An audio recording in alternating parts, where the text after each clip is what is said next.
엄마, 나 더 이상 아침이랑 저녁 못 먹겠어. 아니 얘가 한국에 오더니 왜 그러니? 나도 몰라 그냥 학교에서 점심만 먹고 싶어. 도대체 학교에서 너한테 무슨 짓을 한 거니?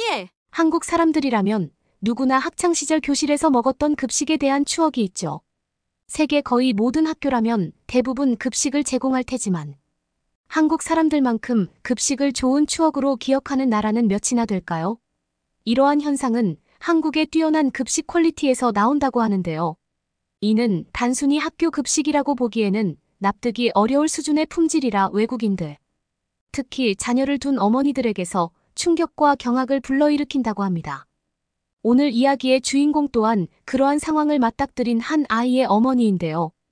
과연 무슨 일이 있었던 걸까요? 감동의 모든 것 애청자 여러분. 영상 시작 전 좋아요와 불우이웃을 위해 끝까지 시청 부탁드립니다. 안녕하세요. 저는 영국의 이름 있는 명문가 로스차일드 가문 출신의 로즈마리라고 합니다. 저는 중학생 아들 하나를 키우고 있어요. 지금은 온 가족이 한국에 살면서 강남에 있는 대형 어학원에서 일타 강사로 일하고 있죠. 한국에서 거주한 지는 지금 3년이 다 되어 가는데요. 저희 가족은 남편이 일하던 회사 때문에 한국으로 오게 되었습니다. 원래는 6개월에서 1년 정도를 살 계획이었어요. 아니 사실 1년이었는데 제가 한국에서는 살기 싫다고 하는 바람에 6개월 후에 귀국 신청을 할 예정이었죠. 그런데 보시다시피 한국에 푹 빠지는 바람에 3년 가까이 한국을 떠나지 못하고 있답니다. 제 아들 빌리는 저희 가족이 한국을 떠나지 못하게 된 가장 큰 이유 중 하나예요. 물론 저와 남편도 한국의 매력에 푹 빠져버렸긴 합니다. 그런데 아무래도 부모는 자식 중심으로 생각하고 자식의 결정을 주로 따르는 편이잖아요. 그래서 빌리가 한국에서 계속 살고 싶다고 한 게 우리 가족의 한국 체류 기간 연장에 가장 큰 공을 세웠죠. 빌리는 태어날 때부터 또래보다 체중이 적었습니다. 몸집도 작았고요. 그리고 자라나면서 쭉 그랬습니다. 저는 빌리를 통통하고 체격 좋고 키 큰 아이로 키우고 싶었어요. 그래서 무조건 비싸고 좋은 분유를 먹이고 이유식도 비싼 재료를 사다가 레시피를 보면서 열심히 만들었죠. 나름 요리 실력에 자부심도 있었고 영국은 또 미식의 나라잖아요. 그래서 빌리를 건강한 아이로 만들려고 열심히 노력했습니다. 체격도 작은데 입도 짧아서 고생을 이만저만 한 게 아니에요. 그래도 엄마의 노력을 알아주었는지 그래도 제가 차린 식사는 항상 잘 먹어주었습니다. 학교 선생님도 학교 급식은 항상 남긴다고 하더라고요. 그래서 걱정도 되었지만 집에서 제가 차려준 식사는 항상 다 먹으니까 그건 그것대로 또 뿌듯했어요. 그래서 남편이 한국으로 발령이 났다고 했을 때 저는 목소리가 높아질 정도로 반대했어요.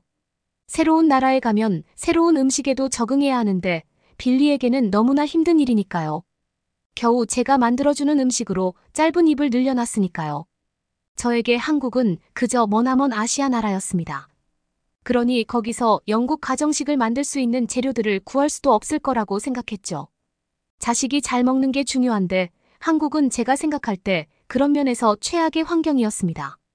하지만 남편에게는 좋은 기회였고 회사에서 급여도 올려준다고 했어요. 남편은 저를 계속 설득했습니다. 결국 최대한 빨리 귀국한다는 조건을 달고 우리 세 가족은 한국으로 와 살게 되었어요. 한국에 와서 빌리를 근처 한국 초등학교에 등록시켰습니다. 얼마 안 있을 거라고 해도 집에서 시간만 죽이는 건 좀 그러니까요.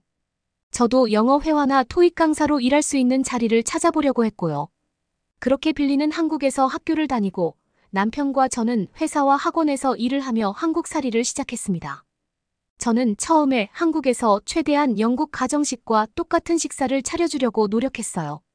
마트에 가서 구할 수 있는 재료는 다 사와서 영국에서 차리던 음식들을 만들었죠.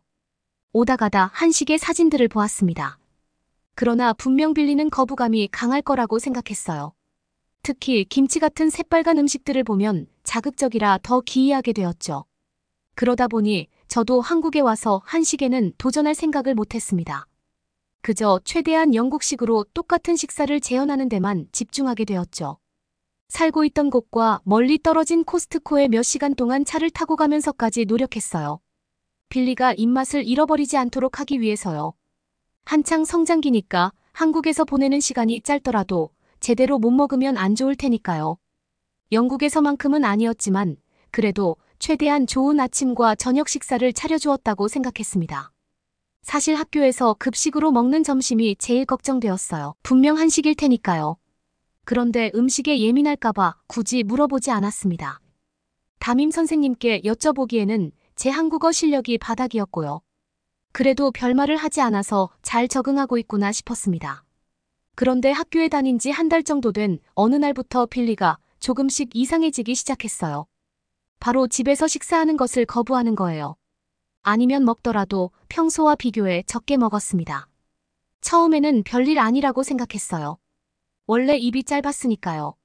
하지만 생각해보면 제가 만든 음식은 잘 먹어왔잖아요. 그래서 빌리가 뭔가 이상하다고 생각했습니다. 이런 일이 이어지자 결국 빌리를 억지로 잡아앉히고 먹는 양을 늘리려고 했습니다. 특히 아침 식사를 안 하고 가는 날이 이어지자 걱정이 태산이었거든요. 성장기인 아이는 아침을 든든하게 먹고 가야 학교에서 뛰어놀고 공부도 열심히 잘할 수 있으니까요. 그래서 엄한 목소리를 내면서 아침을 먹으라고 했습니다. 그런데 순간 빌리가 충격적인 말을 내뱉었어요. 바로 집에서 먹는 밥은 맛이 없어 학교에서 먹는 밥이 훨씬 더 좋아라는 것이었죠. 아침을 안 먹고 빈속으로 가야 학교에서 더 많이 밥을 먹을 수 있다고요. 제가 받은 충격은 이루 말로 설명할 수 있는 크기의 충격이 아니었습니다. 말을 잃은 제 모습을 보자 빌리는 순간 아차 싶었나 봐요. 금세 미안한 얼굴로 안절부절 못하며 우물쭈물 말을 하기 시작했거든요. 말을 나쁘게 해서 미안하다고 했어요. 제가 해주는 음식이 맛이 없는 게 아니라고요. 다만 학교 점심이 너무너무 맛있어서 그걸 더 먹고 싶어서 그런 거라고 하더라고요. 그러더니 후다닥 나가버렸어요. 저는 빌리가 학교에 가고도 한동안 충격에서 헤어나오지 못했습니다. 빌리가 제가 만든 음식이 맛이 없다고 해서가 아니었어요. 바로 빌리가 스스로 맛있다고 더 먹고 싶다는 음식이 있다는 사실이었죠. 지금까지 한 번도 없었던 일이거든요. 또래 아이들이 좋아하는 과자나 간식거리들도 주면 심드렁했었던 빌리에게서 먼저 뭔가를 더 먹고 싶다는 말이 나왔다는 건 큰 충격이었습니다. 그리고 빌리가 한 말은 핑계라는 것도 알 수 있었어요. 빌리의 말투 속에서 정말로 집밥이 맛이 없다는 게 느껴졌거든요. 물론 객관적인 맛을 이야기하는 건 아닙니다. 맛만 따지면 제 음식도 나쁘지 않았거든요. 그렇다는 건 학교의 급식이 정말 어마어마하게 맛있다는 거였겠죠. 저는 그날 안 되겠다 싶었습니다. 그리고 빌리의 담임 선생님에게 전화를 걸어서 혹시 학부모 상담이 가능하냐고 물었어요. 다행히 담임 선생님은 영어를 유창하게 구사했습니다. 제 전화를 반갑게 받아주시며 언제든지 오라고 했어요. 안 그래도 한번 상담을 진행하고 싶었는데 잘 됐다고요. 그렇게 속전속결로 상담 예약을 하고 바로 다음 날에 방과 후 담임 선생님을 만나러 학교로 찾아갔습니다. 처음에는 그냥 이런저런 학교 생활에 대한 이야기를 나누었어요. 선생님이 안 그래도 외국인 아이가 와서 한번 부모님을 뵙고 싶었다고 하더라고요. 다행히 빌리는 친구들과도 잘 어울리고 있다고 했습니다. 나이가 어려서 그런가 한국어를 익히는 속도도 빨랐고요. 그렇게 어느 정도 이야기를 나누고 나서 저는 곧바로 본론으로 들어갔어요. 빌리의 평소 식습관에 대해 설명했습니다. 제가 요즘 걱정하고 있는 것을 말했죠. 요즘 집에서 차려주는 식사는 먹지 않는다는 걸요. 그러자 담임 선생님이 소스라치게 놀라더라고요. 빌리가 그렇게 먹는 것에 예민하고 입이 짧은 아이인 줄 몰랐다고요. 빌리는 처음 학교 급식을 먹던 날부터 아주 맛있게 잘 먹었다고 합니다. 그러면서 학교에 한 달 급식 메뉴표를 가져와 보여주더라고요. 그러면서 빌리가 처음 학교에 등교한 날 메뉴의 사진을 보여줬습니다. 한식으로 구성된 메뉴였어요. 선생님이 보여주신 메뉴는 한식뿐만 아니라 양식도 넣어서 다양하게 구성하고 있지만 하필 빌리가 처음 온 날은 한식이 주가 되는 메뉴였다고 합니다. 그래서 빌리가 잘 먹지 못할까봐 걱정을 해서 근처에서 빵이라도 사와야 하나 걱정했다고 해요. 그런데 빌리가 한식으로 된 급식을 아주 잘 먹었다고 하더라고요. 싹싹 비웠다고요. 저는 들으면서도 믿기지가 않았습니다. 익숙한 음식도 많이 안 먹는 아이가 처음 보는, 그것도 다른 나라의 음식을 그렇게 잘 먹었다는 걸 믿을 수가 없었어요. 그러나 선생님은 빌리가 학교에서 정말 잘 먹는다고 했습니다. 어쩔 때는 몇 번씩이나 반찬과 밥을 다시 가져와서 먹는다고요. 그리고 스파게티 같은 양식적인 메뉴들보다 한식들을 더 잘 먹는다고 했어요. 그리고 조심스럽게 말을 꺼냈습니다. 사실 빌리가 요즘 점심을 평소보다 더 많이 먹는다고요. 그래서 배가 고프냐고 물어봤더니 집에서 아침을 안 먹고 저녁도 조금 먹었다고 했다고 합니다. 학교 밥이 너무 맛있어서 급식을 더 많이 먹고 싶어서요. 그래서 엄마인 제가 식사를 신경 쓰지 않는 것은 아닌가 걱정했다고 하네요. 열심히 챙겨주었던 제 입장에서는 조금 억울하기도 했습니다. 그래도 빌리가 그 정도로 잘 먹을 수 있다는 사실이 기쁘기도 했습니다. 그래서 도대체 어떤 음식들이기에 빌리가 그렇게까지 더 먹고 싶어 하는지 궁금해지더라고요. 그래서 선생님에게 물어보았습니다. 선생님은 고맙게도 내일 점심에 학교로 오면 급식 메뉴들과 아이들이 급식 먹는 걸 볼 수 있도록 해주겠다고 했어요. 그래서 저는 다음 날 점심 학교로 가서 복도에서 점심을 먹는 아이들을 볼 수 있었습니다.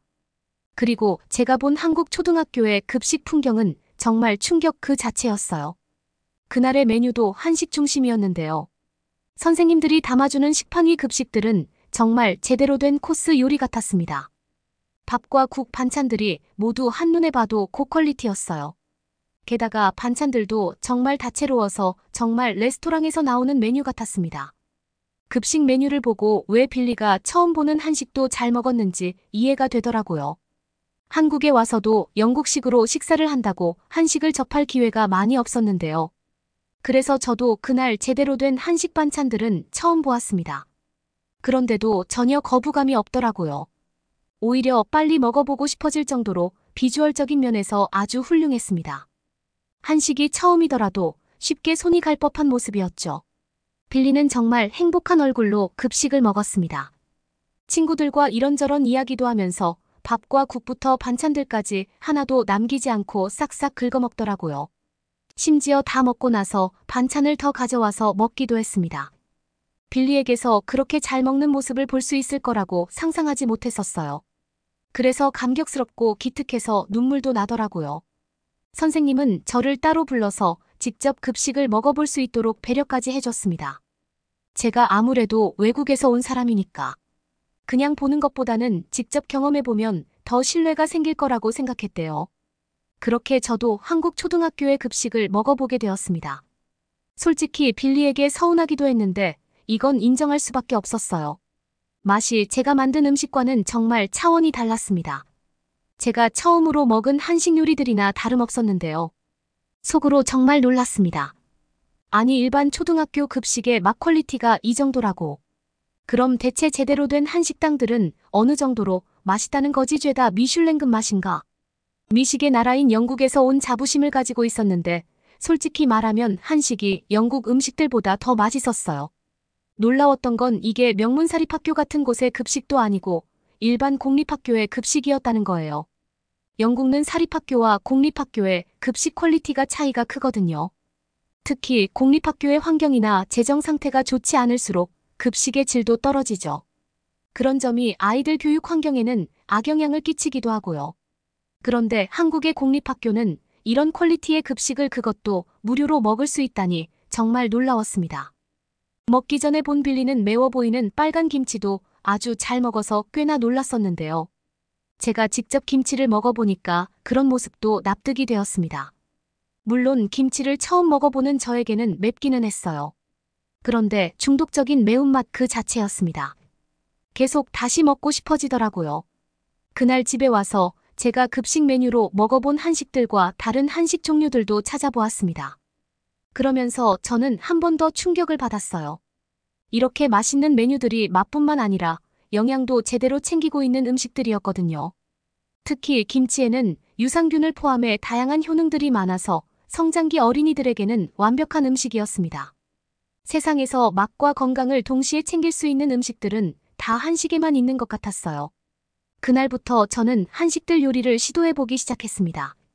제 실력이 빌리의 학교 급식보다는 떨어져도 어쨌든 계속 아침과 저녁을 안 먹일 수는 없으니까요. 빌리 친구들의 부모님들에게 도움도 받았어요. 그래서 문화센터 같은 곳에서 외국인 대상의 한식 요리 수업도 들을 수 있었죠. 다양한 식당을 돌아다니면서 여러 한식들도 살펴보고 먹어보았습니다. 그리고 두 번을 놀랐었는데요. 하나는 한식들이 이렇게 맛있는 음식이었구나 싶어서 놀랐고요. 두 번째는 학교 급식의 맛 퀄리티가 웬만한 레스토랑과 비교해도 뒤떨어지지 않아서 놀랐습니다. 한국 한식당의 수준이 학교 급식 수준인 게 아니라 한국 학교 급식의 수준이 고급 한식당급인 상황이었죠. 먹으면서 어떻게 이런 고급 식당의 맛을 그대로 학교 급식에 옮길 수 있었던 건지 신기했습니다. 게다가 급식은 대량 조리인데 정말 대단하다는 생각을 멈출 수 없었습니다. 그 중에서도 가장 도움이 되었던 것 중 하나는 크리스네 학교 급식 메뉴표였어요. 급식 메뉴는 영양 성분도 밸런스가 맞으니까 좋은 참고가 되었습니다. 매일 저녁 빌리에게 그날 먹은 급식의 음식들 중 가장 맛있었던 걸 물어보았어요. 그리고 그걸 그대로 따라해 보았죠. 재미있었던 것도 있어요. 선생님에게서 들은 것처럼 빌리의 학교에서 항상 한식을 급식으로 주는 건 아니었습니다. 스파게티도 있었고 아이들이 직접 만들어 먹을 수 있는 수제버거도 나온 적이 있었고 짜장면이 나온 적도 있었어요. 그런 날에는 한식은 그냥 김치나 멸치볶음 같은 밑반찬으로만 곁들여지곤 했습니다. 그런데 빌리는 그런 날에는 항상 밑반찬을 가장 맛있었던 음식으로 고르더라고요. 빌리가 영국 사람의 외모지만 입맛은 한국 사람이 아닌가 싶기도 했습니다. 처음에는 저도 잘 몰라서 고군분투하며 만들었지만 시간이 지날수록 서서히 잊게 되더라고요. 제가 한식들로 식사를 차려주자 빌리가 정말 너무 좋아했습니다. 집에서도 잡채나 떡갈비를 먹을 수 있다고 엄마 최고라고 하더라고요. 그리고 남편도 저에게 좋다고 했어요. 회사에서 일하면서 사내 식당에서 한식을 먹었는데 되게 맛있었다고요. 그런데 제가 빌리를 위해 한국에서도 영국식 식사를 하려고 노력하는 걸 알고 있어서 일부러 말하지 않았다고 합니다. 그래서 그날 이후 우리 가족은 완벽한 한식 사랑인들이 되었어요. 주말에는 한식당들로 맛집 투어를 다니기도 했죠. 특히 빌리는 한국에서 키가 10cm가 크고 체중이 5kg나 늘었습니다. 빌리가 다른 아이들처럼 건강하고 체격 좋은 아이로 자라기를 바랐던 저에게는 감격 그 자체였어요. 이러한 환경은 저희 가족이 한국에 더 머무르자고 결정하는 데 큰 영향을 주었습니다. 한국의 아이들은 비만도 별로 없고 다들 건강한 게 전부 다 급식을 잘 먹어서 그런 것 같아요. 전 세계 어느 나라든지 학교에서 한국의 반이라도 되는 퀄리티의 급식이 제공되는 것만으로도 좋을 것 같았습니다. 앞으로도 한국이 이런 훌륭한 교육 수준과 공교육을 유지해서 세계에 좋은 영향을 주었으면 좋겠어요. 어떻게 보셨나요? 한국에서는 최고의 급식을 자랑하는 학교들이 수백 군데가 될 만큼 전체적으로 높은 퀄리티의 급식을 자랑합니다. 사립학교가 아니라도 말이죠. 급식은 한창 자라는 아이들을 위한 식사이니만큼 많은 나라들이 한국의 급식을 본받았으면 좋겠습니다. 그러면 더욱 감동적인 다음 사연으로 넘어가겠습니다. 독일의 한 백화점 오픈 전인데도 많은 독일인들이 줄을 서서 기다리고 있습니다. 오늘의 주인공인 독일 여성도 오픈을 기다리며 손목시계만 쳐다보고 있는데요. 백화점의 문이 열리고 매장을 향해 달려가기 시작하는 독일인들, 도대체 무슨 일이 벌어진 걸까요? 안녕하세요. 저는 독일의 유명 잡지사 편집자 엠마입니다. 제가 보낸 사연의 내용은 무서운 속도로 해외 시장을 점령하는 한국에 대한 이야기예요. 한국 이야기를 여러분께 말씀드리기 위해서는 우선 세계적인 모델 로렌츠의 유튜브 구독자 수가 갑작스럽게 상승한 이야기부터 시작해야 합니다. 출근을 해서 회의를 하기 전 저는 평소처럼 연예문화 뉴스를 찾아보고 있었죠. 그때 제 눈을 사로잡은 제목이 있었어요. 세계적인 모델 로렌츠 이 영상 하나로 유튜브 구독자 급상승. 평소의 미모로 세계인의 이목을 집중시켰던 로렌츠였기에 구독자 급상승은 당연한 것이라 생각이 들었죠. 하지만 내용은 제가 상상했던 것과는 완전히 달랐어요. 로렌츠는 단 하나의 영상으로 구독자가 100만 명이나 늘었더라고요. 그것도 무려 5일 만에요. 저는 잡지에 실릴 만한 일이라 생각이 들어 기대가 커졌습니다. 대체 무슨 일이 있었던 걸까? 무슨 스캔들을 폭로했나? 호기심에 가득 찬 저는 곧바로 로렌츠의 유튜브를 들어가 보았습니다. 그런데 제가 알아낸 건 생각보다 이슈거리가 아니었어요. 로렌츠는 화장품으로 메이크업하는 영상을 올렸던 것이죠. 평소 로렌츠는 이쁘기로 소문이 났고 그녀를 따라하기 위해 수많은 10대들이 로렌츠를 바라보고 있었거든요. 이미 독일에서는 로렌츠의 인기를 기사로 여러 다룬 적이 있어서 크게 메리트를 느끼지 못했어요. 이게 뭐야? 싶어서 실망하려던 찰나 영상 조회수를 보고 깜짝 놀랐어요. 단순히 메이크업하는 영상인데 반응과 좋아요 수, 댓글 개수가 상상을 넘었죠. 보통 모든 인플루언서들의 메이크업 영상에서 보던 수치를 3배 이상 초과하며 폭발적인 인기를 얻고 있더라고요. 심지어 단 하나의 영상에 수천만의 조회수가 붙었죠. 호기심이 하늘을 찌른 저는 영상을 시청하기 시작했어요. 영상의 내용은 평범한 화장을 하며 외출 준비를 하는 영상이었고, 한국의 한 아이돌의 화장법을 참고해서 메이크업을 진행하는 영상이었어요. 평소 K-팝이 유행하다 보니 아이돌 팬들이 많이 유입이 되어 영상을 시청하는 건가 하는 생각이 들었죠. 그런데 영상을 보다 보니 이상한 점이 있었죠. 영상 속의 제품들의 이름이 낯선 거예요. 그래서 하나의 제품의 이름을 인터넷에 검색해보고 놀라지 않을 수 없었습니다. 바로 한국의 화장품이었죠. 평소 K-뷰티가 전 세계적으로 이목을 끌고 있었는데 사용하는 화장품이 한국 화장품이라는 것에 놀랐죠. 근데 이게 다가 아니었습니다. 혹시나 하는 마음에 다른 제품들도 검색해보니 죄다 한국의 화장품이었어요. 저는 생각했어요. 한국의 화장품을 사용하는 내용이라 사람들이 보는 것일까? 그래서 댓글을 찾아보기 시작했죠. 그런데 더 놀라운 사실이 해외 유저들이 하나같이 제품에 관한 리뷰나 소감을 댓글로 달았고, 한국 화장품을 써봐야겠다는 얘기도 엄청 많았죠. 단순히 한국 아이돌의 메이크업이 중요한 게 아니라 모두가 한국 화장품에 대해 얘기를 나누다니 이 모든 광경이 신기했죠. 그런데 정말 의아했어요. 화장품들은 다 거기서 거기라고 생각을 하는데 사람들은 왜 한국의 평범한 화장품에 호기심을 느끼는 걸까요? 꽤 매력적인 나라라는 것을 잘 알고 있음에도 불구하고 단순한 한국의 화장품으로 한국의 아이돌 메이크업을 따라 한 영상이 폭발적인 조회수를 올리는 건 잘 이해가 가지 않았어요. 하지만 사람들이 열광하는 데 이유가 있겠지라고 생각하여 한국 화장품에 대한 내용을 에디트하기 시작했죠. 평소 독일에서 이런 게 유행하더라, 이런 제품이 좋다더라 하며 내용을 쓰고 기재하였습니다. 그런데 놀랍게도 이때 발행한 매거진이 저희가 평소 발행한 매거진의 조회수보다 훨씬 높은 조회수를 기록한 겁니다. 심상치 않음을 느낀 저는 다른 뷰티 인플루언서들과 인터뷰를 통해 한국 제품에 대한 인지도를 파악하는 내용을 가지고 리포트를 작성했죠. 그리고 놀라운 결과가 발생했어요.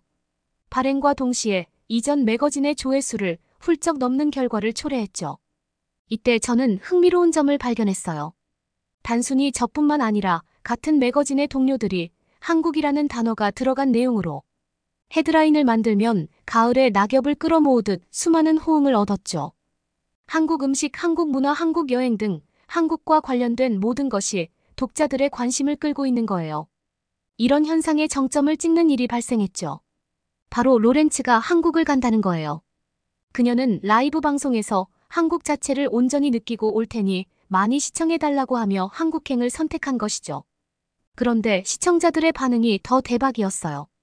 로렌츠가 한국을 간다고 하니 올 것이 왔다. 로렌츠 한국에서 한복을 입어줘. 한국과 로렌츠의 조합이라니. 한국에 나도 가야겠다 등 폭발적인 반응이 있었죠. 로렌츠는 한국에서의 일정을 실시간 라이브 방송으로 공유하였고 시청자는 계속해서 늘어났습니다. 이때 로렌츠의 행보를 매거진 게시글로 작성해서 올렸을 때도 반응은 대단했죠. 그리고 마침내 로렌츠가 한국에서 돌아왔어요. 저는 지금 이 기회를 놓치면 안 되겠다 싶어 로렌츠의 소속사에 인터뷰 제안을 넣었어요. 소속사와 로렌츠는 흔쾌히 수락을 하였고 저는 스케줄을 잡고 로렌츠와 인터뷰를 진행했습니다. 저는 물었어요. 한국이 당신에게 더욱더 큰 인기를 제공한 것 같은데 도대체 한국의 무엇이 가장 좋은가요? 로렌츠는 대답했죠.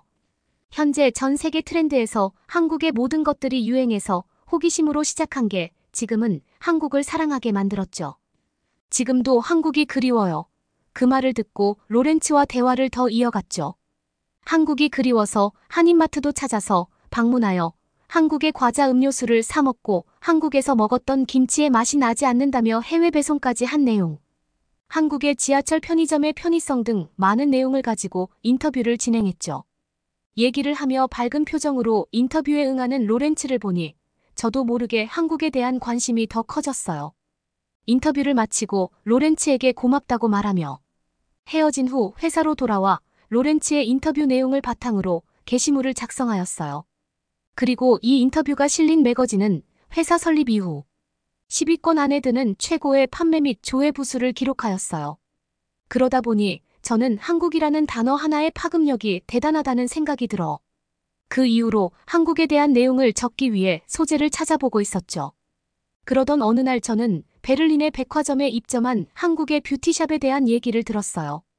요즘 백화점 오픈 전에 독일 사람들이 가서 줄을 선다고 하더라고요. 독일 사람들이 줄을 서기 시작한 날짜가 한국 뷰티샵 런칭 때 맞춰서 시작되었다는 얘기를 듣고 이게 바로 제가 찾던 새로운 소재일지도 모른다는 생각이 들었어요. 저는 다음 날 아침 백화점으로 향했죠. 그리고 그곳에서 엄청난 광경을 목격했어요. 한국계 독일인뿐만 아니라 다양한 인종의 독일인들 심지어 인플루언서들까지 줄을 서고 있는 거예요. 백화점의 문이 열리고 대기 중인 사람들은 미친 듯이 백화점을 들어가기 시작했죠. 저는 이 사람들이 모두 뷰티샵을 가진 않을 것이다라는 생각으로 그들을 따라가 보았는데 더 놀라운 광경을 목격했죠. 사람들이 백화점 내 한국 뷰티샵 앞에 가서 또 줄을 서기 시작한 거예요. 이건 정말 진심이다라고 생각하는 마음에 한국의 뷰티를 체험하기 위해 저도 줄을 섰죠. 제 차례가 오고 뷰티샵 직원은 제 피부 톤과 결에 맞게 화장을 진행해줬고 이에 맞는 제품도 추천해줬어요. 그런데 깜짝 놀랐어요. 로렌츠가 영상에 올렸던 낯익은 그 제품인 거예요. 독일의 유행처럼 번진 이 모든 현상을 보며 이젠 단순히 주제거리가 아닌 진심으로 한국에 대해 궁금해지기 시작했어요. 로렌츠가 찾아갔던 한인마트에도 방문을 해봤어요. 그런데 그 모습은 정말 신기했죠. 마치 평소에 한국마트를 이용하던 사람들처럼 독일인들이 아주 자연스럽게 쇼핑을 하고 있는 거예요. 늘 사던 물건을 익숙하게 장바구니에 담는 모습은 얼마나 한국이라는 문화가 독일인들의 일상에 깊게 스며들어 있는지 이해할 수 있었죠. 저는 그 자리에서 순간 번뜩였어요. 또 하나의 매거진 기사거리라는 것을요. 한국 문화가 어떻게 독일의 일상에 깊숙이 파고들었는지, 그리고 그것이 독일인의 생활을 어떻게 변화시키고 있는지에 대해 깊이 있게 취재해서 매거진에 게시하면 한국을 좋아하는 많은 사람들이 아주 좋아할 것 같은 확신이 들었어요. 다음 날 저는 우선 인간의 3대 욕구 중 가장 중요한 것은 식사라고 생각을 하여 가장 밀접하고 친근한 한인마트부터 취재를 시작하였어요. 한인마트도 마찬가지로 오픈 전부터 사람들이 잔뜩 몰려 긴 대기줄이 형성되어 있었습니다. 그것도 대부분이 독일인들이에요. 저도 줄을 서서 기다리며 저의 뒤에 서 있던 사람에게 물어봤죠. 리나라는 30대 여성은 이렇게 말했어요. 저는 매주 여기 와서 장을 봐요. 한국 음식을 해먹기 편하고 남편과 아이들이 좋아해요. 특히 김치와 라면, 냉동만두가 아주 인기 있죠. 한번 맛보면 당신도 한인마트만 올 거예요. 폴이라는 60대 남성은 또 다른 이유로 이곳을 찾는데요. 제 손녀가 한국의 불닭볶음면을 정말 좋아해요. 할아버지인 제가 사가면 손녀는 엄청 행복해하죠. 손녀의 뽀뽀를 받기 위해 이 정도는 아무것도 아니죠. 마트의 문이 열리고 저는 놀라운 광경을 목격했죠. 백화점에서의 모습과 동일하게 수많은 사람들이 한국 제품들로 가득 찬 진열대로 달려가 미친 듯이 쇼핑을 시작하는 거예요. 저는 가장 가까운 과일 코너에 갔어요. 한국의 과일인 감베, 샤인 머스켓 등이 있었는데 또 놀라웠어요. 한국에서 직수입한 과일들이 꽤 비싼 가격임에도 불구하고 옆에 있던 독일인은 전혀 개의치 않는 듯했어요. 저는 그에게 다가가 인터뷰를 제의했어요. 그는 흔쾌히 알겠다고 하며 이야기를 이어갔어요. 작년에 한국에서 살고 있는 친구를 보러 한국 여행을 다녀왔는데 그때 먹었던 음식들이 너무 기억에 많이 남아있어서 이곳에 자주 와요. 이 한국에서 온 배가 최고입니다. 친구의 엄마가 깎아주던 배가 엄청 맛있었거든요. 여기서도 이 배를 팔길래 사서 먹어봤더니 한국에서 먹던 그 맛이 나요. 그의 말을 듣고 저는 생각했죠. 한국 음식이 여기 오는 사람들에겐 추억이자 경험이고 새로운 라이프 스타일로의 변화를 준다는 것을요. 과일의 신선도 때문에 이런 제품들은 항공 특송으로 수입한다더라고요. 그래서 가격이 꽤 비싸다고 해요. 하지만 그럼에도 불구하고 주기적으로 특송을 해야 한대요. 어쩔 땐 하루 만에 매진된 적도 있다고 하더라고요. 밖에서 인터뷰했을 때 리나라는 여성이 말했던 냉동만두가 궁금해서 전 냉동식품 코너로 발을 옮겨봤어요. 수십 종류의 한국 만두, 떡볶이, 치킨 등이 진열되어 있었는데요. 특히 눈에 띈 건 맛별로 나누어진 수많은 종류의 만두들이었습니다. 고기, 김치, 피자, 갈비, 불고기 등 수많은 만두의 종류를 보고 엄청 놀라웠어요. 냉동식품은 바로 해동해 먹으면 되니 다양한 맛들로 구매를 해서 매일매일 다양하게 즐기면 좋겠구나 하는 생각을 했습니다. 그러던 중 매장 밖에서 인터뷰하던 폴이 옆을 지나갔습니다. 저를 보며 불닭볶음면을 흔들어 보였죠. 폴이 말했어요. 저는 오늘 3개를 챙길 수 있었어요. 당신도 얼른 가보세요. 1개 남아 있었어요. 저는 얼른 불닭볶음면 코너로 달려갔어요. 하지만 진열대가 텅 비어 있었죠. 옆에서 다른 한국 라면을 정리하고 있는 직원이 말했어요. 아쉽네요. 당신이 오기 1분 전에 매진됐어요. 불닭볶음면 맛있죠? 저는 말했어요. 저는 한 번도 먹어본 적이 없어요. 추천해줘서 왔는데 정말 인기가 실감되네요. 직원이 말했어요. 정말 믿기 힘들 정도로 빨리 매진되어 대량으로 최대한 입고하지만 항상 부족하죠. 특히 오픈 시간 전부터 줄을 서서 오픈하자마자 10분 안에 매진된 적도 있어요. 저는 깜짝 놀랐어요. 한국의 매운 라면이 이렇게까지 인기가 대단하구나라는 생각이 절로 들었죠. 직원 말로는 처음엔 자기도 이해하기 어려웠는데 직접 먹어보니 특유의 매콤한 맛에 중독되면 헤어나올 수 없다 하더라고요. 저는 궁금해서 다음을 기약했죠. 그리고 또 놀라운 광경이 제 눈앞에 펼쳐졌어요. 식재료를 파는 마트에 김치냉장고를 판매하고 있는 거예요. 대형 가전제품이라니 저는 너무 놀라웠어요. 직원이 제게 다가와 말을 건넸죠. 요즘은 김치냉장고 문의가 정말 많아서 김치냉장고를 수입해서 판매까지 하고 있어요. 한국 음식에 김치가 필수라고 하니 고객들의 구매도 많아졌어요. 정말 대단했던 건 마트 한쪽 구석에 간소한 식당도 있었어요. 김밥, 꽃게라면, 불고기 덮밥 등 다양한 한식을 맛볼 수 있었죠. 이른 시간임에도 불구하고 자리가 없었죠. 남녀노소 할 것 없이 젓가락을 서툴게 사용하며 김밥과 라면을 먹는 모습이 정말 인상적이었죠. 이 모든 광경을 보면서 저는 한국 문화가 얼마나 깊이 독일 사회에 파고들었는지 실감할 수 있었습니다. 이건 단순한 유행이 아닌 하나의 생활 양식으로 자리 잡고 있는 중이었던 거예요. 계산대에서 만난 한국인 계산원은 이렇게 말했어요. 요즘은 정말 독일인 손님들이 많아졌어요.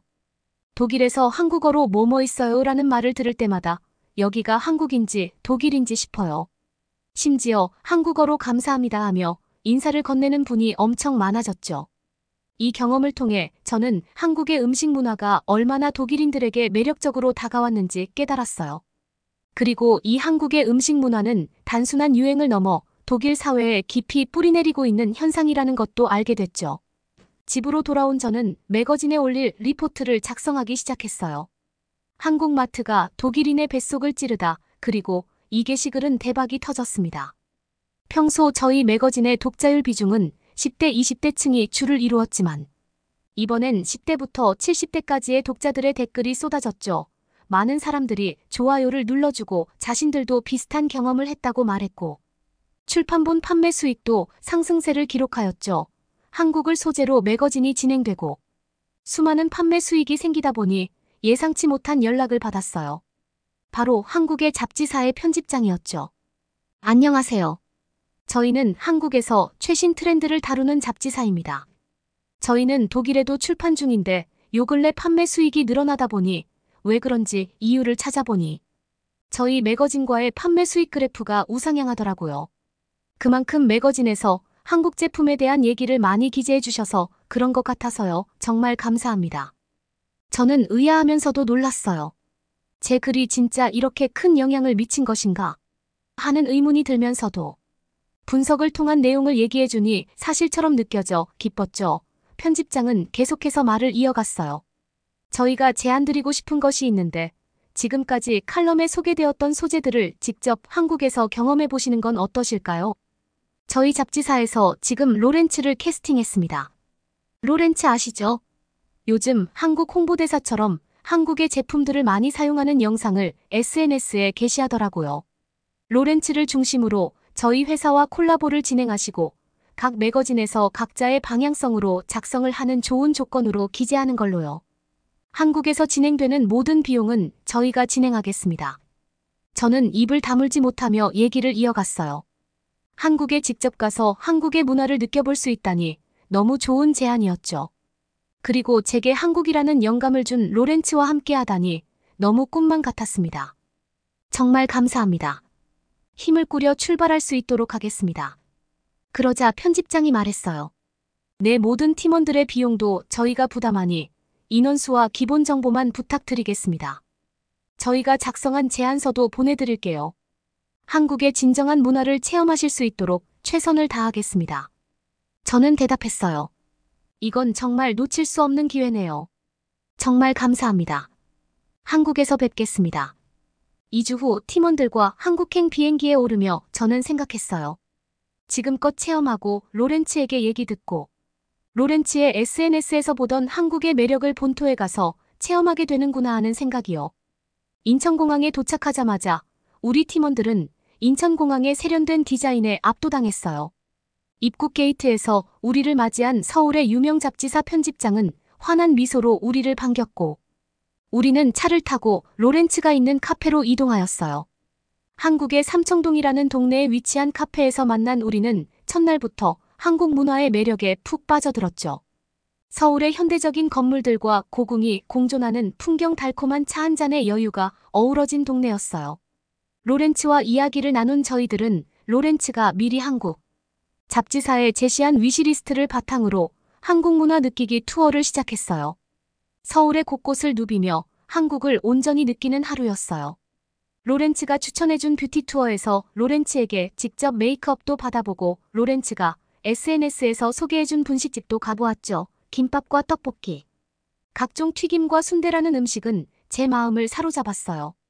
저녁에는 한강공원으로 이동했어요. 편집장이 제안한 치맥이라는 것을 즐기기 위해서인데 한국의 배달 문화에 한 번 더 놀랬죠. 공원 한복판에 한국식 치킨이 배달되었고 맥주도 병에 따로 담아서 배달해 주더라고요. 24시간 깨어있는 듯한 서울의 야경을 감상하며 각 나라의 잡지사와 로렌츠는 행복한 하루를 보냈죠. 로렌츠와 하루를 보낸 다음 날 우리 팀은 한국 문화를 더 온전히 즐기기 위해 이동했어요. 첫 번째는 한국 음식 체험으로 음식점을 방문하여 점심에는 떡갈비, 저녁에는 삼겹살을 맛보았어요. 팀원들과 음식에 대한 평가를 작성하다가 평가는 뒷전으로 두고 먹는데 집중하였죠. 또 한국의 세심한 서비스와 친절함에 우리는 감동하였어요. 어디서나 외국인이라고 피하지 않고 우리를 따뜻하게 맞아주시고 필요한 거 없냐고 계속 챙겨주는 모습이 인상 깊었죠. 한국의 잡지사와 협업도 잘 이루어졌어요. 일주일 동안 우리는 비즈니스로 온 느낌보다 한국을 관광하기 위해 온 관광객처럼 한국의 잡지사는 저희들에게 많은 배려를 해주었고 우리는 마치 이곳에 거주하는 사람들처럼 한국 문화를 편하게 경험할 수 있었죠. 팀원들과 다시 독일로 갈 채비를 마치고 독일에 도착하여 하루의 휴식을 취한 뒤 팀원들과 모여 한국 문화 특별 칼럼을 작성했어요. 그리고 이 내용으로 우리 매거진은 주간 매거진 판매 부수 통합 1위를 하는 쾌거를 얻었습니다. 요즘 제 일상이 바뀌었어요. 주말마다 한 번씩 한인마트에 들려 한국의 그리움을 달래고 한국어 과외를 받기 시작했어요. 한국에서 언어 소통을 원활히 하면 한국을 좀 더 깊게 알 수 있고 글을 작성하는 데에도 도움이 될 것 같아서요. 한국은 마치 제2의 고향 같은 존재가 되었어요. 언젠가 한국어를 능숙하게 하며 한국의 이모저모를 매거진에 담을 날을 기다리며 이야기는 여기서 마치겠습니다. 그러면 더욱 재미있는 다음 사연으로 넘어가겠습니다. 우리 부모님이 돈이 없냐고? 거짓말하지 말고 솔직하게 말해줘야 내가 너희 집안을 도울 수 있어. 뭘 솔직히 말해, 우리 아빠 부자라니까. 어차피 내 말을 안 믿잖아. 여기 커플로 보이는 중국인 여자와 한국인 남자가 헤어질 결심을 하고 있습니다. 한국인 남자친구는 제발 거짓말하지 말고 솔직하게 말해달라고 하고 있고 중국인 여자친구는 어이없고 답답하다는 표정으로 자기는 진짜 중국 부잣집 딸이라고 주장합니다. 대체 둘 중 누구의 말이 진실인 걸까요? 안녕하세요. 저는 한국 남성과 결혼해서 인천에서 신혼을 즐기고 있는 중국 세댁 왕후인라고 합니다. 오늘은 제가 어떻게 한국 남자와 결혼까지 결심하게 되었는지, 또 저를 엄청난 고통에서 벗어나게 해준 감동적인 한국 문화에 대해서 알려드리려고 합니다. 한국인 남편과의 결혼 스토리가 궁금하시겠지만 우선 제 어린 시절부터 짧게 소개해 드릴게요. 저는 유아기부터 손발이 굉장히 차가운 편입니다. 그래서 제가 가장 싫어하는 계절이 겨울이에요. 제 손을 잡아본 사람들은 모두 얼음장 같다며 깜짝 놀라곤 하는데요. 어느 정도냐면 매일 스킨십하는 가족들조차도 종종 기겁할 정도입니다.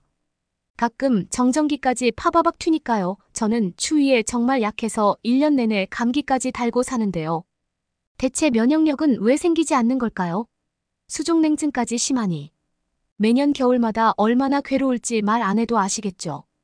그래서 저는 겨울이면 언제나 벙어리 장갑과 두꺼운 목도리로 몸을 꽁꽁 싸매고 다녔죠. 문제는 제가 동북지방의 만주가 고향이라는 것입니다. 중국이 따뜻한 줄 아는 한국인들도 많으신데요. 만주 지방은 중국에서 가장 북쪽에 위치한 곳입니다. 만주를 와보셨거나 뉴스로 접해보신 분들은 아시겠지만 정말 춥습니다. 눈도 엄청 많이 오고요. 특히 눈이 아주 많이 와서 어딘가 이동해야 할 때 곤란했던 적이 많습니다. 겨울철에 온도가 살짝만 올라가도 약간 녹아서 질척거리는 눈을 헤치고 다녀야 하거든요. 한숨이 절로 나오는 상황 아시나요? 바닥도 미끄럽고 신발이 축축해지는 찝찝한 느낌들이요. 그렇다고 날씨가 좀 더 춥고 눈이 오면 다시 나아지느냐 하면 그것도 아닙니다. 눈이 쌓여도 너무 쌓여서 사람은 커녕 차량도 다니지 못하는 일도 잦거든요. 예쁘게 내리는 눈이 아니라 눈이 제 키만큼 내리곤 하는데 좋을 리가 없죠. 대신 여름철은 선선하고 습하지 않으니 좋지 않냐고 생각하신다면 맞긴 맞는 말입니다. 여름철 평균 기온이 20도 정도로 만주에 사는 시민들은 여름철에 에어컨을 잘 틀지도 않죠. 정확히 얘기하자면 에어컨 자체가 설치되어 있지 않은 집도 많답니다. 그런데 그러면 뭐 하나요? 4월까지 눈이 내리고 어둑어둑하고 사람들이 이야기하는 선선하고 좋은 여름날은 아주 잠깐인걸요. 중국은 입학식이 4월에 열리는데요. 한국은 입학식이 3월이라면서요. 많은 중국 학생들은 봄꽃이 개화할 때 하는 입학식 로망이 있거든요. 하지만 저는 언제나 우중충한 날씨에 눈이 흩날리는 가운데 입학식을 했답니다. 정말 다른 지역으로 이사를 가고 싶었지만 저희 아버지 사업이 만주에 자리를 잡아 다른 곳으로 이사를 가는 것이 불가능했습니다. 아마도 한국인분들이 만주에 와보셨다면 이유는 하나일 거예요. 바로 쇠빙선을 타고 유빙을 뚫고 다니는 장관을 눈으로 구경하기 위해서죠. 저희 아버지 사업이 바로 그 쇠빙선과 관련된 사업입니다. 그러니 다른 지역으로 이사 가는 건 불가능한 일이었죠. 아버지는 이 쇠빙선 사업으로 아주 크게 성공하신 만큼 카리스마가 넘치는 분이신데요. 생각해보면 저는 아버지 뜻을 거역하거나 대들어본 적이 한 번도 없네요. 물질적으로 아낌없이 저를 뒷받침해주신 부모님께는 늘 감사한 마음이지만 한 번쯤은 다른 곳에서 살아보고 싶었습니다. 그래서 항상 나는 취업을 하면 따뜻한 다른 지역에 가서 살 거야 라고 생각했죠. 아버지는 사업을 물려받을 준비를 하라고 했지만 어린 마음의 사업은 너무 먼 이야기였어요. 젊은 시절에는 제 대학 전공을 살리고 싶었고요. 그런데 생각보다 취업이 쉽지 않았습니다. 중국 방송국에서 일하고 싶었는데 번번이 탈락의 고배를 마셔야 했죠. 아버지 울타리 없이도 뭔가 할 수 있는 멋진 딸이라는 걸 보여드리기 위해 중국에 있는 크고 작은 방송국이라는 방송국 문은 다 두들겨봤던 것 같아요. 그렇게 피나는 노력을 1년 동안 한 결과 드디어 저는 취업에 성공하게 되었습니다. 중국 방송국은 아니고 한국 방송국의 중국지사에서 일을 시작할 수 있게 되었지만요. 하지만 근무지가 오사카라서 제 소원대로 다른 지역으로 이동도 되니 더 좋았죠. 아버지께서는 어디가 되었든 내 능력으로 해낸 일이니 열심히 해보라고 응원을 해주셨습니다. 그렇게 시작한 회사 생활은 만만치 않았습니다. 방송 제작팀 일이다 보니 근무 시간도 들쑥날쑥하고 야근도 잦았습니다. 내가 이걸 만들었어 라는 보람보다 당장 잠이 부족하고 피곤한 것이 커서 이 일을 오래 못할 것 같아라는 생각이 들 때쯤 제 인생에서 엄청나게 중요한 사건이 벌어졌습니다. 한국 방송국 쪽에서 한일 합작 드라마 제작을 위해 왔던 한국인 카메라맨에게 한눈에 반해버렸어요. 무거운 방송 장비를 아무렇지도 않게 턱하고 들고 다니며 항상 웃는 모습이 너무나 멋져 보였습니다. 늘 꿈꿔왔던 일인데 막상 시작하고 나니 힘들다고 불평만 하는 제 모습을 다시 돌아보게 되더라고요. 어른스럽고 멋진 모습, 자기 일에 있어서 프로페셔널한 면과 주위 사람들에게 늘 웃고 상냥한 모습에 홀딱 반해서 제가 적극적으로 다가갔어요. 한일 합작 드라마 중국 촬영 기간은 5개월에서 6개월 정도로 예정되어 있는 이 기간이 지나면 그 남자가 다시 중국에 올지 알 수 없는 상황이고 아마도 못 볼 가능성이 크다고 생각해서 후회 없이 제 마음을 표현해 보기로 했죠. 아주 바쁘고 정신없는 기간이었지만 설렘이 생기니 매일 출근길이 행복했습니다. 그리고 제 적극적인 구애로 저희는 점점 가까워졌고 2주 만에 연인이 되었죠. 사실 제가 한국인과 만나게 될 줄은 몰랐는데 예전에 사귄 중국 남자친구들보다 훨씬 잘 맞았어요. 중국 남자들은 연락을 잘 안 하는 편인데 한국 남자친구는 매번 자상하게 제가 밥은 잘 챙겨 먹었는지 묻고 비가 오는 날이면 밖에 비가 오니 우산을 꼭 챙기라며 살뜰하게 메시지를 보내줬죠. 그리고 애정 표현도 한국 드라마에서 봤던 것처럼 진짜 잘해주더라고요. 사랑이라는 표현을 죽을 때까지 안 하는 중국인들도 있는 것 아시나요? 끽해봤자 반했다. 좋아해 정도가 전부인 대다수의 중국인에 비해 한국인들은 정말 로맨틱한 것 같아요. 그리고 냄새도 안 나요? 지하철을 타고 출근할 때마다 중국 사람들의 채취를 맡으면 정신이 혼미해지고 구역질이 났는데 회사에 도착해서 남자친구를 만나면 구역질이 바로 멈출 정도였다니까요. 특별히 향수를 쓴다든가 하는 것도 아닌데 늘 좋은 향기가 감돌았죠. 지금 생각해도 너무 신기해요. 한국에 와서 더 놀랐는데 제 남편뿐만 아니라 그냥 한국인들이 별로 냄새가 안 나요. 등산을 마친 어떤 아저씨가 지하철에 탔는데 그분도 안 나더라고요. 한국인들의 유전자는 뭔가 다른 걸까요? 자상하고 로맨틱하고 향기로운 한국 남자와의 연애는 정말 행복했습니다. 짧은 시간이었지만 엄청나게 가까워지고 저희는 드라마 제작이 끝나면 어떻게 연애를 이어나갈지, 서로의 부모님께는 언제 인사를 드릴지 등도 조금씩 논의를 하기 시작했습니다. 모든 것이 잘 맞았던 저희지만 서로 이해하지 못해 엄청난 충격을 받았던 적도 있습니다. 오사카에 와서 살면서 자취를 하는데 힘든 점은 없냐는 그의 말에 저는 대번에 춥지 않아서 좋아라고 이야기했습니다. 그리고 아직 만주에 와보지 못한 남자친구를 위해 제 고향에 눈이 얼마나 많이 내리고 얼마나 추운지 이야기를 해줬어요. 밖에서 종일 추위에 떨다 집에 들어가면 집에도 냉기가 흘러서 제대로 팔다리를 펴고 자본 적이 없는데 그래도 오사카는 그렇게 춥지 않아서 코타츠와 전기장판 정도면 충분히 견딜 수 있다고요. 그런데 제 말을 듣고 있는 남자친구 얼굴에 커다란 물음표가 떠오르더라고요. 그리고 제게 조심스럽게 물어봤습니다.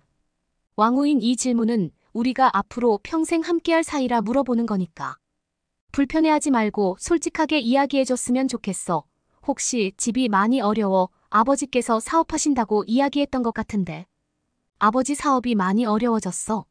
저희 집안 형편이 많이 어렵냐고 한 사람은 제 인생에 이 남자가 처음이었습니다. 제게 돈을 빌려달라고 한 사람은 있지만 너 돈 없냐라는 질문은 태어나서 처음 듣는 소리였어요. 그게 무슨 소리야? 내가 처음부터 이런 걸 다 공개하긴 뭐해서 이야기를 안 했는데. 우리 마을 입구에 있는 커다란 쇠빙선 봤지? 그거 우리 아빠 소유야. 중국 만주에 유빙 관광을 와서 우리 아빠 배를 안 타본 사람은 없을걸. 왕우인 나한테 거짓말하거나 꾸며내지 않았으면 좋겠어. 추운 지역에 사는데 집에 냉기가 흐를 정도면 힘든 게 맞잖아. 보일러 틀기 어렵다면 많이 힘든 건데 나라에서 도와주는 복지제도는 없어. 내가 그렇게 고통스럽고 힘든 어린 시절을 보냈다니. 가슴이 너무 아프다. 대체 이 사람은 무슨 소리를 하는 걸까요? 한동안 침묵이 흘렀습니다. 저는 너무 공주님처럼 귀하게 자란 탓에 아빠는 한 번씩 저를 보며 고생을 안 해서 그래 고생을 하고 혀를 차곤 했는데요. 그때 한 가지 기억이 떠올랐습니다. 한국은 중국과 남방 방식이 다르다고 했던 것 같아요. 저는 어렸을 때 중국 음악 차트에서 1위를 했던 한국 가수 소녀시대의 팬이었는데요. 소녀시대가 TV 방송에서 해줬던 이야기가 있거든요.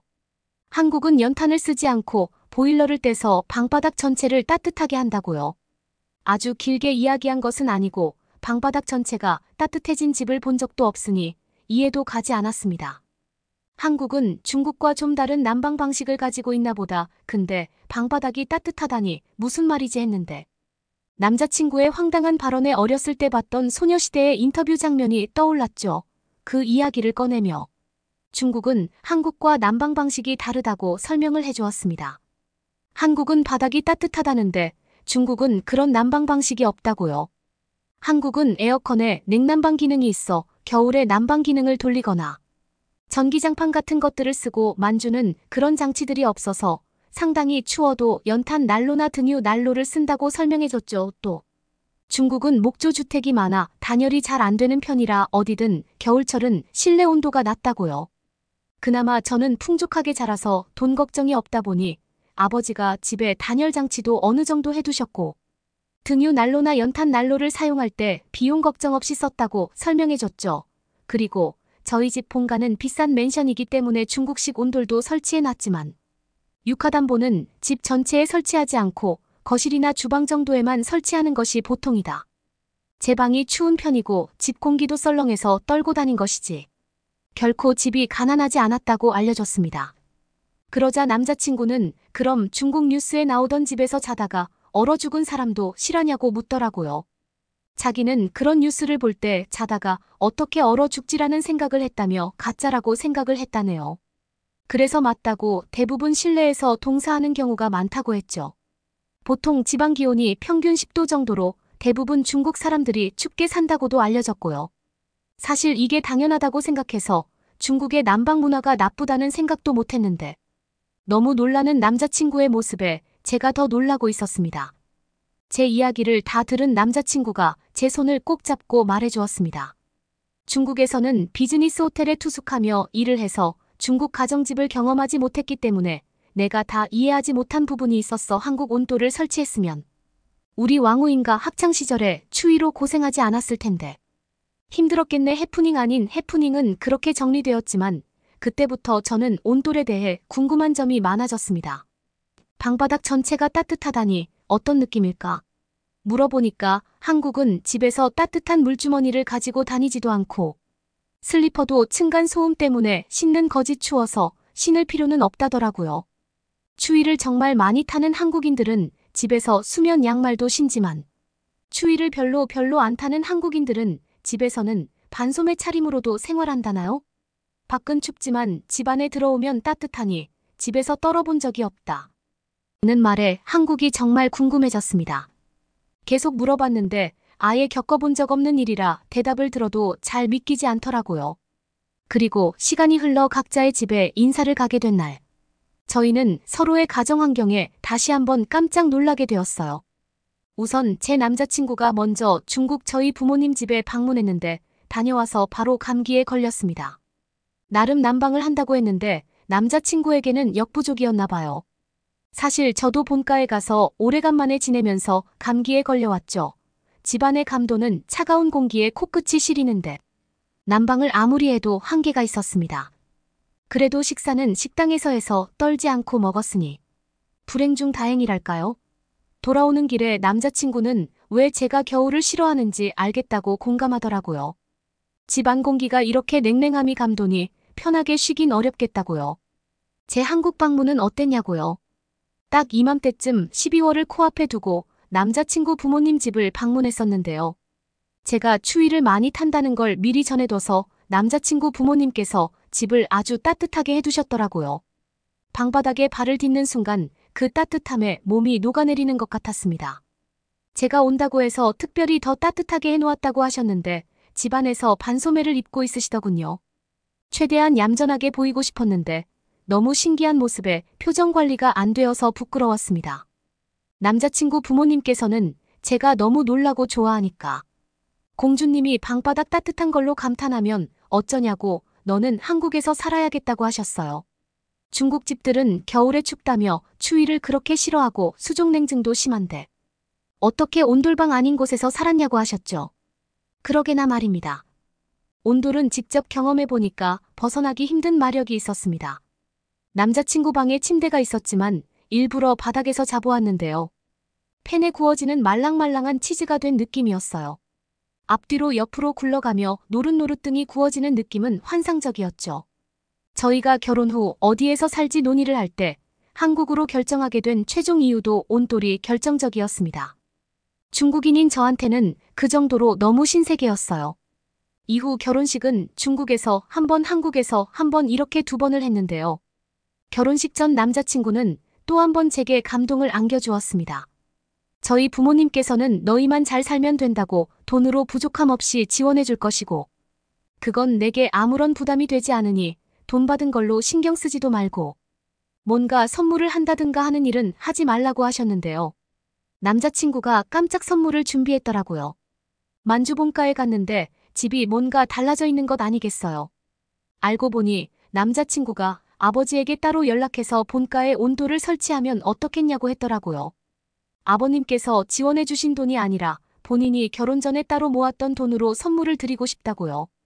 알아보니 중국에도 유카담보가 아닌 한국의 온돌이 조금씩 퍼져서 한국식 온돌을 설치할 수 있다며 저희 아버지를 설득했다고 하더라고요. 왕후인이 추위를 많이 타니 이렇게 설치해두면 본가에 왔을 때도 좋을 것이고, 아버지 어머니도 겨울을 따뜻하게 보내셔야 자기 마음이 편할 것 같다면서요. 저희 집은 넓어서 등유 난로나 연탄 난로를 쓰면 난방비로만 최소 50만 원 가까이 나가는데, 온돌은 똑같이 틀어도 20만 원 수준이라며 훨씬 경제적이기도 하다고 했다네요. 그리고 제게 비밀로 하고 업체를 섭외해서 설치했다는데요. 제대로 된 한국식 온돌을 설치해드리고 싶어서 한국인 사장님에게 출장비까지 드리고 맡겼다는데요. 정말 꼼꼼하게 시공을 해주셨고 손도 빨라서 제 부모님은 그 속도에 깜짝 놀라셨다고 하네요. 물론 무엇보다 가장 놀라운 건 태어나서 처음 느껴본 훈훈한 집안 공기와 뜨거운 바닥이었죠. 집안 전체가 따뜻해 밖이 맹추위라는 건 전혀 느낄 수 없는 따스함이었다고 몇 번을 말씀하셨어요. 아버지도 따뜻해진 집에 깜짝 놀라셨지만 더 좋아하셨던 건 저희 엄마였습니다. 엄마도 저처럼 추위를 꽤 타는 분인데 당연히 겨울은 추워도 참고 지내야 한다고 생각하셨거든요. 엄마가 따뜻하게 지낼 수 있다고 하니 저도 너무나 행복했습니다. 남자친구의 마음 씀씀이와 행동이 정말 하나하나가 감동이었습니다. 자상한 한국 사람과 결혼을 하기로 한 것은 제 인생 최고의 선택이라는 생각이 들었죠. 따뜻한 마음을 가진 자상한 남자친구의 호칭을 남편으로 바꿔 부른 지 2년차 한국의 겨울은 만주 출신인 제게도 완벽히 적응이 안 되는 엄청난 추위입니다. 한국 겨울 날씨는 정말 대단하더라고요. 하지만 온돌 덕분에 저는 감기에 시달리지 않고 완벽하게 따뜻한 겨울을 보내고 있습니다.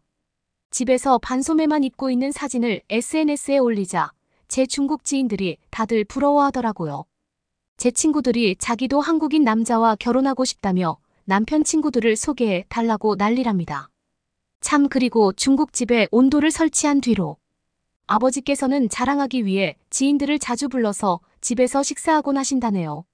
사업하시는 분이셔서 평생을 밖에서 식사하고 집으로 사람들을 부르지 않으셨던 분인데 온돌도 자랑하고 한국인 사위도 자랑할 겸 부르나 봐 하는 어머니의 제보가 있었습니다. 이런 멋지고 완벽한 온돌을 놔두고 중국 사람들은 왜 그렇게 바보같이 춥게 살까요?